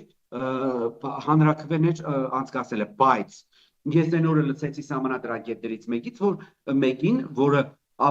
շատ պարզ բացատրում էր, որ Նիկոլը դա էլ կհաղթահարի, ինչ որ օրենք կփոխի եւ դրա միջոցով կկարողանա նաեւ սահմանադրության մեջ փոփոխություններ մտցնել, կկարողանա նաեւ հանրաքվեներ անցկացնել։ Եթե ԲՀԿ-ն անցնի, ապա մանդատների վերցնելը եւ համատեղ ուրեմն գործելը իշխանության դեմ ազգային ժողովում շատ կարեւոր է։ Բայց հիմա խնդիրը հետեւյալն է. երկու ընդդիմադիր ուժերի կողմից, այսինքն Հայաստան Դաշինքի եւ Ուժեղ Հայաստանի կողմից մանդատների վերցնելը եւ գնալը, գիտեք, այստեղ գլոբալ առումով դու լեգիտիմացնում ես նաեւ Նիկոլի իշխանությունը, եթե այդ մանդատները վերցնում ես, եթե այդ նույն սխալները պետք է անեն, ինչ արել է 8-րդ գումարման ազգային ժողովը, ապա մանդատներ վերցնել, գնալ այնտեղ, ծեծվել, ստորանալ եւ մեխանիկորեն այդ ամեն ինչի ընթացքում նաև լեգիտիմացնել Նիկոլի անօրինականությունները պետք չէ։ Բայց եթե պետք է գնան պլան ունեն, ես ոչ մեկի հետ կապ չունեմ Տիկին Սեյրանյան, ես չգիտեմ իրանք ինչ պլաններ ունեն։ Ես չգիտեմ իրանք ինչ ծրագրով են վերցնելու գնալու ազգային ժողով։ Իմ մտավախությունը հենց սա է։ Ընդ որում եթե չվերցնեն, էլի պլան է պետք, ծրագիր է պետք, քաղաքական։ Այո, այստեղ խնդիրը նաև հետևյալն է, որ չվերցնելու դեպքում էլ այնպես պետք է չվերցնեն, որ Նիկոլը չկարողանա այդ բացը լցնել Օրենքի իր փոփոխություններով, այո, իր սատելիտներին մտցնելով, Նիկոլա այո։ Մեծ ընդդիմադիրներով, այո, այնտեղ պետք է բոլոր տեխնացուները ընդունեն մանդատը, ինչքան ես գիտեմ, չէ, դառնում են падգամավոր եւ նույն րոպեին հրաժարվում են իրենց մանդատից։ Այդ պարագային նոր դադարք կմնա։ Իհարկե, սա որոշ չափով դե լեգիտիմացնում է ազգային ժողովը, որը Նիկոլը հիմա փորձում է առաջ տանել։ Դա էլ է շատ կարևոր, որ ժողովրդավարական երկրում ընդամենը մեկ քաղաքական ուժ է, այն էլ բոլորն էլ հասկանում են, որ 50% մանդատ, 50%-ից ավել մանդատ չստացած քաղաքական ուժն է ղեկավարում երկիրը։ Անընդհատ պետք է կաթիլային քաղաքականությունը, որ պետք է անընդհատ նշես Նիկոլին։ Հասկանում եք, մեկ անգամ պետք է չնշվի Տիգին Սեյրանյան։ Անընդհատ պետք է նշեց, որ դու 50% գումարած 1% չունես։ Քո ասածն ենք բերում առաջ։ Դու ոչ լեգիտիմ ես, դու ժողովրդի կողմից ընտրված չես։ Դա անընդհատ պետք է ասվի։ Դա կոչվում է կաթիլային դիվանագիտություն։ Դա կոչվում է կաթիլային քարոզ։ Անընդհատ նույն բանը պետք է ասես։ Այ ինչպես ինքն է ասում, ինչպես ինքն է անում։ Դա հայտնի տեխնոլոգիա է, այնքան ասել, որ մինչև մեր քաղաքական ուժերը, մեր ընդդիմությունը, ինձ թվում է, ունի այդ հնարավորությունները, այդ տեխնոլոգիաներից օգտվելու, այդ տեխնոլոգիաների կրողներին մեջ բերելու, մենք էլ դե կողքից սովորական հասարակ քաղաքացիներս դեմս ինձ ասենք։ Ես սովորական Հայաստանի քաղաքացի եմ, ես ոչ մեկի հետ չեմ համագործակցում, ոչ մեկից ոչ մնում է բան չանեն, ընդդիմադիր դերակատարները իրենց ամենագետ եւ ամենակարող բան չանեն եւ հաշվի առնեն մասնագետների կարծիքները, հա, որտեվ դրան բացի մասնագետներից մեզ նման սովորական մարդկանց կարծիքներն էլ Տիգին Սեյրանյան, ես հանդիպել եմ որոշ ընդդիմադիրների հետ, ասենք իրանք առաջնորդում են զուտ գիտական, զուտ հարցումների արդյունքում ընտրությունների ուրեմն վերջին արդյունքի վրա, բայց այդպես չէ, մենք լավ գիտենք, չէ, Նիկոլն ով է։ Քանի անգամ պետք է ասենք, որ Նիկոլի համար այս ընտրությունները ոչ թե դասական ընտրություն են, որ ինքը իշխանությունից դառնում է ընդդիմություն։ Տեսեք, օրինակ Հունգարիայում այդ խնդիրը չեղավ։ Տեսեք, Վիկտոր Օրբանը, որը մոտ 16 տարի ղեկավարել է Հունգարիան, հիմա շատ հանգիստ ընդդիմադիր է դարձել։ Նիկոլը չի կարող հանգիստ ընդդիմադիր դառնալ, որովհետեւ Նիկոլը դասական հանցագործ է։ Ընդ որում ունենալով Վենսի, ԱՄՆ փոխնախագահ Ջեյ Վենսի, Թրամփի աջակցությունը Վենսը ելույթ ունեցավ բան, բայց Օրբանը չանցավ։ Չնայած Օրբանի իր հաջորդը, հա, որը ընտրվեց, չնայած Օրբանը պարտվեց ու անունը հիմա չեմ հիշում նորի ընտրվեց, բայց ես ասեմ, ընդհանուր գիծը չի փոխվել։ Ընդհանուր գիծը քաղաքական չի փոխվել։ Եվ Օրբանը հիմա, այո, ղեկավարելու է։ Ուրիշ բան եմ ուզում ներկայացնել, որ Օրբանը հանգիստ ապրում է Հունգարիայում, իսկ Նիկոլը չի կարող ընդդիմադիր լինելով հանգիստ ապրել Հայաստանում, որտեղ Օրբանը երբեք իր պետության դեմ քայլեր չի ձեռնարկել։ Օրբանը երբեք Հունգարիայի ոչ թե Հունգարիան որպես այդպեսին ճշտամի չունի, հակառակորդներ ունի։ Հակառակորդների հետ չի համագործակցել։ Նիկոլի պարագայում Նիկոլը կյանքի ու մահվան կռիվ էր տալիս։ Այդ հանգամանքն էլ մեր ընդդիմությունը հաշվի չառավ։ Հարցումներ են անում, մեր հարցումները այսպիսին են։ Ինչ հարցում։ Մարդը տարբեր մեթոդներով կեղծեց ընտրությունները։ Մարդը առանց ամոթի բհկից մանդատ է գողանում, որը ապացուցում է Դանիել Իոնիսյանը, կրկնում եմ, անընդհատ այդ անուն տալու է։ Իդեպս ստոթում կախված լուրերի երեք ես այդպիսի տեղեկություն ստացա, կփորձենք ավելի մանրամասներ ճշտել, այդ հիմա սկսել են Գագիկ Ծառուկյանից խլել, չէ, ունեցվածքը բան, եւ խոսում էին Ծաղկաձորում նույնիսկ Ճոպանուղու հետ կապված տարբեր ինչ որ միավորների խլելուց հետո Սասուն Միքայելյանի, այսպես ասած, ընտանիքի անդամներն ու նրա մերձակա շրջապատն են հիմա կուրացիանում ճանկել են նրանք, չգիտեմ, Տիգին Սեյրանյան, այս ամեն ինչի հիմքում, այս քաղաքական գործընթացների հիմքում, եթե դուք ուշադիր եք եղել, դուք կտեսնեք ոչ միայն ուրեմն ֆինանսների վերաբաշխում, ունեցվածքի, այո, ունեցվածքի վերաշխում, մենք տեսնում ենք շատ կարևոր փաստ։ Նիկոլի իշխանության գալուց հետո մենք տեսնում ենք հայկական տնտեսական էլիտայի ոչնչացում, նաև դրսում։ Ռուբեն Վարդանյան, հիմա Գագիկ Ծառուկյան, վաղը մյուսօր նույն ուրեմն Սամվել Կարապետյան։ Սա էլ շատ մեծ վտանգ է իր մեջ պարունակում։ Իսկ դուք գիտեք ֆինանսները ընկած են ամեն ինչի հիմքում, այդ թվում նաև քաղաքականության։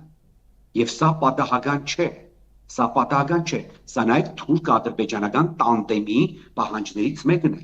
որ Հայաստանում ֆինանսները կամ հայկական սփյուռքում ֆինանսները պետք է լինեն այնպիսի մարդկանց ձեռքում, որոնք հլուհնածած կենթարկվեն Բաքվի եւ Անկարայի պահանջներին։ Պարոն Համբարյան, մի թեմա էլ քննարկենք, ժամանակի խնդիր կա նաև, տեսեք, երեք Եդինայա Ռոսիա կուսակցության համագումարներ, ընդ որում շատ կոշտ հայտարարություններով հանդես եկավ Դմիտրի Մեդվեդևը, Ռուսաստանի Դաշնության անվտանգության խորհրդի փոխնախագահը եւ կուսակցության նախագահը, նա հայտարարել էր, որ Արևմուտքը Հայաստանին վերաբերվում է որպես Ռուսաստանի դեմ պայքարի գործիքի եւ շահագրգռված է Հայաստանում քաղաքական դաշտի մաքրումով, նա հայտարարել էր, որ Արևմուտքի միջամտությունը Հայաստանի ընտրական գործընթացներին դարձել է աննախադեպ եւ Հայաստանի Հանրապետության պետական ապարատը փաստացի տեղափոխվել է ձեռքով կառավարման ռեժիմի, նա նշել է, որ քաղաքական հակառակորդների նկատմամբ գործողությունները դարձել են Հայաստանի Հանրապետության իշխանության այցեկարտը, որոնք ըստ նրա սահմանակից են իրավական կամայականությանը եւ ուղեկցվում են բիզնես ակտիվների խլմամբ, նա անդրադարձել է ի դեպ նաեւ հենց Գագիկ Ծառուկյանի դեմ զարգացումներին, նա Մեդվեդևը ասել է, որ քաղաքական հակառակորդների նկատմամբ հաշվեհարդարները դարձել են Հայաստանի ներկայիս իշխանության բնորոշ գիծը, քաղաքական գործիչ Գագիկ Ծառուկյանի անձեռնխելությունից զրկելու միջնորդությունը ընդդիմության դեմ նոր ճնշումների փուլ է, նա անդրադարձել է նաև դեպի Եվրոպական միություն գնալու հայտարարություններին եւ գործողություններին Հայաստանի իշխանությունների կողմից, մի խոսքով շատ կոշտ հայտարարություններ, ասել է, որ Երևանի եւ Մոսկվայի հարաբերությունների խզումը Հայաստանի քաղաքացիների համար կունենա ծանր հետևանքներ, իսկ Եվրոպական միությանը դա բացարձակապես չի հետաքրում եւ այլն եւ այլն։ Արդեն Ռուսաստանում չես գտնի որևէ բարձրաստիճան պաշտոնյա, որը չի խոսել, որը չի դատապարտել այս իշխանությունների այս քայլերի ուղղությամբ։ Բայց նախ սրա մասին ձեր տեսակետը, նաև հաշվի առնելով այն սանկցիաները, որոնք կիրառվում են, վերջինն էլ ձկնաբուծարանները, ձկնարդյունաբերությունը չի կարող, չէ, իրենց արտադրանքը նաև արտահանել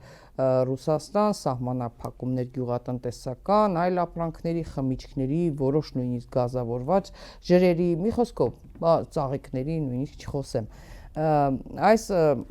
զարգացումները եւ մի բան էլ, օրինակ կարծիք կա, որ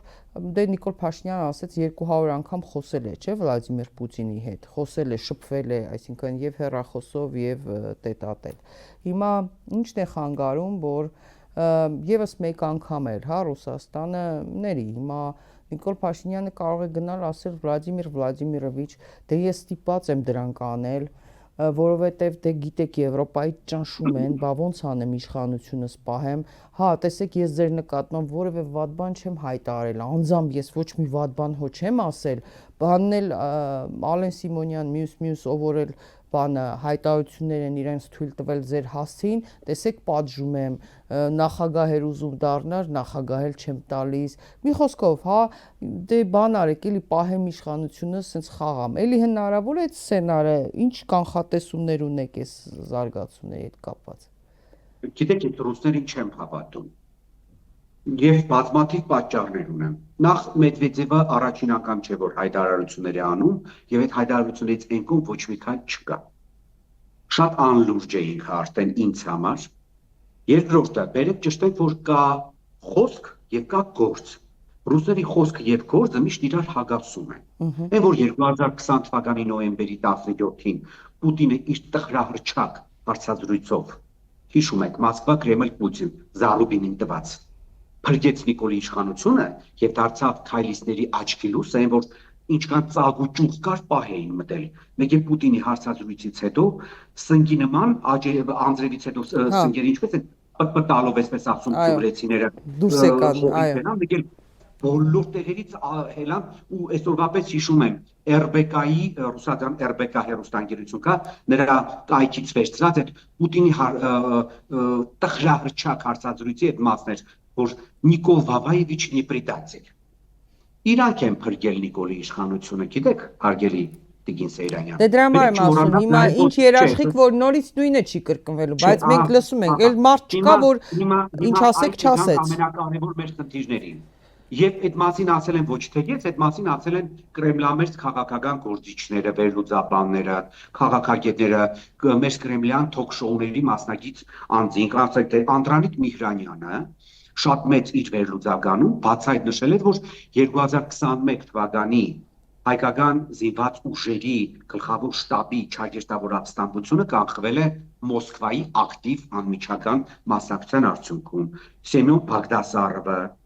նույն ուրեմն Սոլովյովը, Զատուլինը, քանի անգամ են ասել, որ Նիկոլի իշխանությունը փրկվել է ռուսների կողմից։ Բայց Զատուլինը նաև խոստովանեց, ասաց, մենք բանը օգնում էինք, աջակցեցինք, որովհետև նոյեմբերի 9-ի փաստաթուղթը ստորագրել էր, աջակցեցինք նրան, որ վերընտրվի, որպեսզի նոյեմբերի 9-ը կատարի։ Երևի ռուսները հենց դրա համար էր Նիկոլի հետ համատեղ որպես խաղաղապաներ Արցախում նոյեմբերի 9-ի կապիտուլյացիոն ակտից հետո Արցախի տարածքները կամաց հանձնում էին Ադրբեջանին, ճիշտ է, Տիգին Սեյրանյան։ Բերեք չմոռանանք այդ նույն երկու գյուղերը Հադրութի շրջանի, որոնք շատ զարմանալիորեն ռուսների ակտիվ մասնակցությամբ հայտնվեցին Ադրբեջանում, չմոռանանք Փարուխ գյուղը, չմոռանանք այլ տարածքներ, որոնք այդ 2020-ից 23 թվականներին ռուս խաղաղապաների ակտիվ այնտեղ գործունեությամբ արդյունքում հայտնվեցին Ադրբեջանի վերահսկողության տակ։ Այդտեղ իհարկե խնդիրը մի երկու կողմել ունի, պարոն Համբարյան, փորձենք տեսնել, հա, երկու կողմի սխալներն էլ։ Եթե օրինակ հիմա վերանանք Հայաստան-Ռուսաստան հարաբերություն չասենք, չգիտեմ, այլ երկրների օրինակներ վերցնենք։ Եթե մի երկիրը, որը գնում է այլ երկրների ղեկավարների հետ, այլ հարթակներում ասում է, որ բան է ստորագրում, ինքը հրաժարվում է իր երկրից իր որ դուք եկաք այդ հարցը։ Այո, երբ որ նա հրաժարվում է, հիմա ռուսը լինի թե ամերիկացին, Ադրբեջանն էլ նրանց ասում է ինչ եք խառնվում, նա ինձ տալիս է ամեն ինչ։ Ոչ, ես համաձայն չեմ ձեզ հետ։ Եթե ռուսը շատ արդար էր հայ ժողովրդի հետ, բայց ես որևէ ազգից արդարություն եմ պահանջելու մեր ազգի նկատմամբ։ Ռուսը չէ, Տիգին Սեյրանյան, բերեք ճշտենք մի բան, այդ փաստաթղթի տակ ստորագրել էր Պուտինը, չէ։ Ինքը Պուտինն է։ Ինքն էլ է պատասխանատվություն։ Այդ որ Նիկոլը գնում է 22 թվականի հոկտեմբերի 6-ին, ուշադիր, գնում է Պրագա երկու ֆրանսիացիների Շարլ Միշելի եւ Էմանուել Մակրոնի հովանավորությամբ ստորագրում է Արցախը Ադրբեջանի տարածք լինելու մասին փաստաթուղթը։ Բա Պուտինը որտեղ էր 1 տարի։ Բա մի հատ Ռուսաստանի արտգործնախարարությունը չհայտարարել, որ հարգելի հայ ժողովուրդ, հարգելի հայեր, քանի որ ձեր երկրի ղեկավարը գնացել է Պրագա, գաղթագողի, սեպարատ, այսպիսի փաստաթուղթ է ստորագրել, մեխանիկորեն ին խաղաղապաների ներկայությունը Արցախում ավելորդ է։ Ես թույլ չեմ տա ձեր ղեկավարին, որպեսզի վաղը մյուս օր մեզ դարձնի խավության նոխազ։ Դե օրինակ հիմա ասում են, որ այսպիսի կարծիք կա, իմ զրուցակիցներ դիվանագետ Վարդանը Հակոբյան, ես այդ հարցը տվեցի, հա, այդ որ ասեց «Օննի պրիդատել», այսինքն ասում էր փորձում էր Պուտինը իր դաշտում պահել, բան չանել, բայց հիմա դասը սովորել են, որ կարող է նորից խավության նոխազ սարքեն ռուսներին, դրա համար Պուտինը այդ հանդիպման ժամանակ ԵՄ գագաթնաժողովից առաջ, այս վերջին հանդիպումը, որ տեղի ունեցավ, արդեն իր դասը առել է եւ դրա համար դիմում է հայ ժողովրդին, որ իմացեք վաղին վրա չգցեք։ Չէ, դուք չդիմի հայ ժողովրդին, երբ որ հայ ժողովուրդը ի վիճակի էր Նիկոլից ձերբազատվելու, ինքը փրկեց Նիկոլի իշխանությունը։ Ռուսն է փաթաթել Նիկոլին մեր վզին 2020 թվականի նոյեմբերի 9-ից հետո։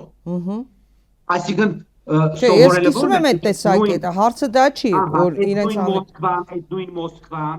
Մոսկվան չգիտեր Նիկոլը ինչերի է ընդունակ, շատ վատ է, բա իրանք իրանք գերտերություն են Երևակայում, բա իրանք մտածում են, որ շատ ուժեղ են, բա այդ նույն Պուտինը չի մտածում, թե իր վարկանիշին չխայդարակ վնաս հասցրեց Նիկոլը 22 թվականի հոկտեմբերի 6-ի Պրահայի համաձայնագրով, որ իր թիկունքում հələ ես մի կողմ եմ թողնում մեզ հայերից, որ մեր հասարակության մեծ մասը անկրագետ է ու չի էլ հասկանում, թե Նիկոլը իր արարքներով ինչեր արեց ու ինչպես արեց։ Բա Մոսկվայում Սմոլենսկի հրապարակում այդ Լավրովը որ վեր են գած, այդտեղ չէին մտածում, որ հայ իրենց թիկունքում գնացել է, պայմանագրեր է կնքում Պրագայում, բա դա Ռուսաստանի երեսին թքել էր։ Տեսեք, համաձայն եմ, բայց մյուս կողմից եկեք ընդունենք, դրա համար եմ ասում, եւ օրինակ Միացյալ Նահանգները լինի, Իսրայելը կլինի, եվրոպական որևէ երկիր կլինի թե Ռուսաստանը, իրենք նաեւ ունեն իրենց շահերը ու հարաբերությունները այլ երկրների հետ եւս։ Օրինակ, այդ թվում Ադրբեջանի հետ։ Հիմա ինչ պիտի անեն, պիտի նստեն քնեն արթնանան հայ ժողովրդի մասին մտածեն։ Չէ, որևէ երկիր չեմ ասել, կներեք, ես երբեք չեմ ասել, որ ռուսը պետք է մտածի մեր մասին։ Իհարկե ինքը չի էլ մտածելու մեր մասին։ Դա շատ նորմալ է, բայց այստեղ խնդիրը հետևյալն է։ Եթե դու պատմություն գիտես, եթե դու շատ լավ ծանոթ ես տարածաշրջանի կամ մեծ մերձավոր արևելքի պատմությանը, դու պետք է հասկանաս, որ Հայաստանի կորստով դու բերում ես վաղեմուսոր մեծ պատուհասներ եւ մեծ խնդիրներ քո գլխի։ Հյուսային Կովկաս, Կենտրոնական Ասիա, այո, ճանապարհը, այդ տրիպը դա դեռ 120 տարի առաջ Թուրքիայում մշակված պան-թուրանական եւ պան-օսմանական ծրագիրն է, որը հիմա ռեինկարնացվել է Թուրքիայի գործող իշխանությունների Էրդողան Դևլետ Բախչելի տանդեմի կողմից։ Բաց հայտարարեց։ Այո, ասեց իրերը կոչենք իրենց անուններով, դա Թուրանն է։ Ես էլ եմ ասում, ռուսը եթե մեր մասին չէր էլ մտածում, գոնե իր մասին մտածեր, այո։ Հարցադրություններում եմ ասել, գոնե իր մասին մտածեր, որ այդ պան-թուրանական ճանապարհը, որը հիմա ամերիկյան դրոշի տակ են վերցրել եւ կոչում են տրիպ, իրականում դա պան-թուրանական ճանապարհ է, բայց այստեղ խնդիրը գիտեք որն է։ Այդ ճանապարհը, որ պետք է կառուցվի եւ դրա արդյունքում այդ աշխարհակաղակական գործընթացները, որ պետք է տեղի ունենան, այդ նախ ես ասեմ, որ Թուրքիան, որը եւ Թուրքիայի առաջնորդ Ռեջեփ Թայիփ Էրդողանը, որը այս ծրագիրը նեոպանթուրանիզմի եւ նեոպանօսմանիզմի առաջ է տանում, ինքը ունի պլան A եւ պլան B, այսինքն առաջնային եւ վերջնական, այսինքն պլան մաքսիմում եւ պլան մինիմում ավելի ճիշտ է։ Պլան մինիմումը այն է, որ Թուրքիան Հայաստանի վրայով միավորվում է միջին Ադրբեջանի եւ միջին Ասիայի թուրքալեզու եւ մահմեդական հանրապետությունների պետությունների հետ եւ տարածում է այդ իր ազդեցությունը այդ տարածքում։ Դա պլան A-ն է, այսինքն պլան մինիմումը, բայց սրա շարունակությունը պլան մաքսիմումը, դա 3 խոշոր տարածաշրջանային եւ համաշխարհային տերությունների քայքայումն է։ Դա ուրեմն Ռուսաստանի քայքայումն է, դա Իրանի քայքայումն է եւ Չինաստանի քայքայումն է։ Իսկ այդ ծրագրի մեջ ով մեծ շահեր ունի Ամերիկայի Միացյալ Նահանգները եւ Եվրոպան, որովհետեւ իրենց համար օդու ջրի նման անհրաժեշտ է իրանալ Իրանի ուրեմն նավթա գազային պաշարներին, իսկ դուք շատ լավ գիտեք, որ Իրանը ներսից պայթեցնելու թիվ 1 ուրեմն ճանապարհը դա Իրանի հյուսիս-արևմուտքում բնակվող ադրբեջանցիների ուրեմն ոտքի հանելն է։ Առաջնայինը դա Ռուսաստանի քայքայելու ամենակարևորագույն հարվածը հասցնելը, դա Ռուսաստանի ամենաթույլ կողմի հարավային փորոդիկին, դա հյուսիսային Կովկասը անվերահսկելի դարձնելը, իդեպ նշեմ, Ռուսաստանը մի անգամ առնչվել է դրա հետ 90-ական թվականներին, իսկ դրա ապոգեյը եղել է 95-94 թվականի դեկտեմբերից սկսված եւ 96 թվականի ամռանը ավարտված չեչենական առաջին պատերազմը, երբ որ Ռուսաստանը գրեթե կորցրել էր ամբողջ հյուսիսային Կովկասը։ Պուտինը 99 թվականին եկավ իշխանության եւ փրկեց մի անգամ Ռուսաստանը։ Եվ Չինաստանի ամբողջ հյուսիս-արևմուտքը 35 միլիոն թուրքերով է բնակեցված։ Ույգուրները դա Սիցիան Ույգուրի ավտոնոմ շրջանն է։ Իսկ Ռուսաստանի քանդելն էլ ունի պլան մինիմում, պլան մաքսիմում։ Առաջնայինը դա հյուսիսային Կովկասն է։ Հետագայում նրանք ծավալվելու են Վոլգա գետի ափին գտնվող մահմեդական ժողովուրդների մեջ։ Դա բաներն են, բաշկիրներն են, դա թաթարներն են, հետագայում, երբ որ իրանք արդեն իրենց ծրագրում Միջին Ասիայի ու Չինաստանի հարցերը լրիվ լուծեցին, այդտեղից կտարածվեն նաև դեպի Սիբիր։ Դուք մի մոռացեք, որ յակուտները դա թուրքական ծագում ունեցող ժողովուրդներ են, նրանք իրենց աչքը դրել են Սախա Յակուցիայի վրա, իսկ Յակուցիայում ինչ կա անծայրածիր անդար,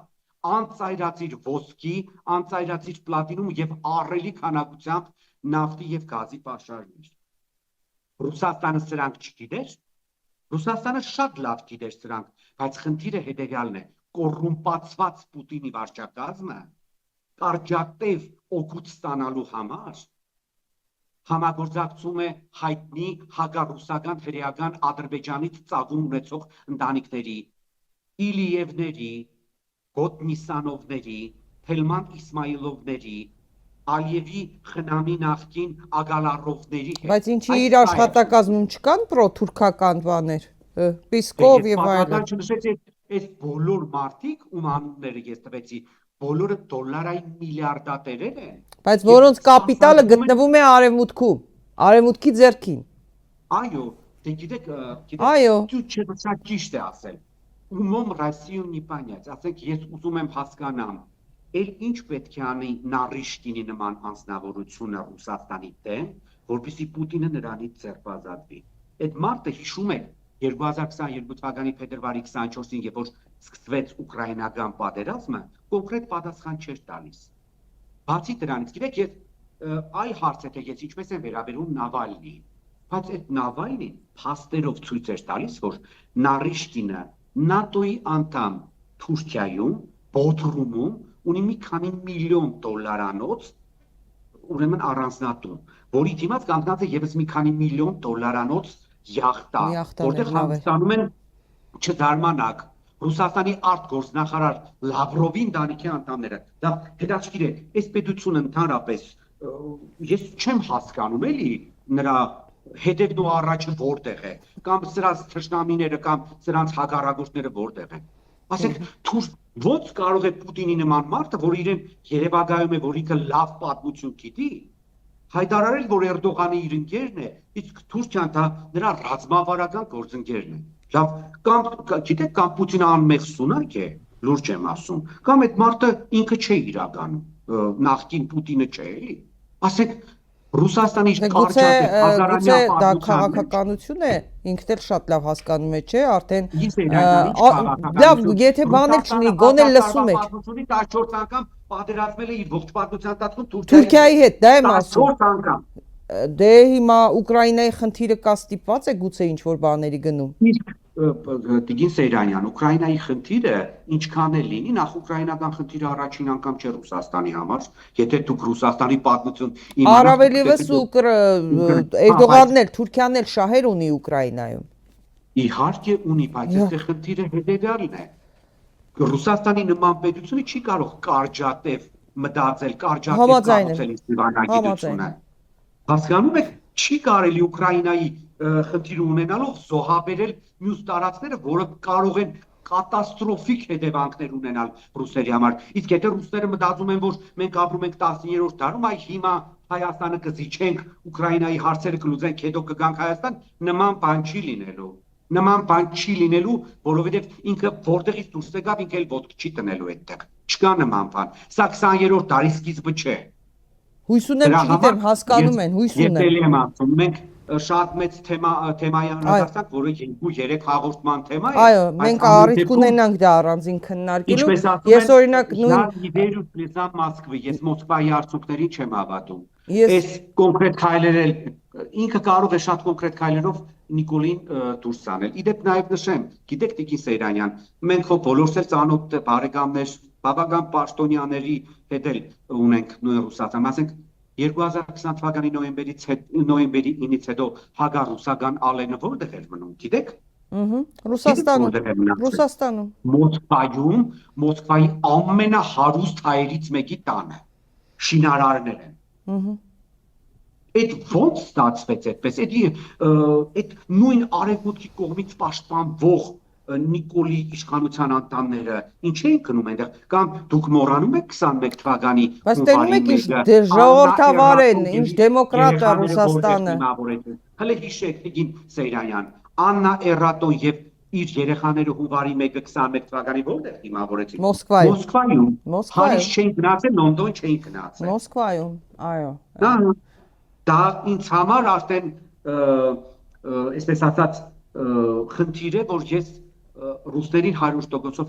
հավատամ։ Ես ասել եմ ու կրկնում եմ, Նիկոլին մեր վզին փաթաթել է Ռուսաստանը 20 թվականի նոյեմբերի 9-ից հետո։ Պուտինի տխրահռչակ 18 թվականին արևմուտքի հետ մասնակցելով այդ գունավոր հեղափոխությանը, եթե ավելի հետ գնանք։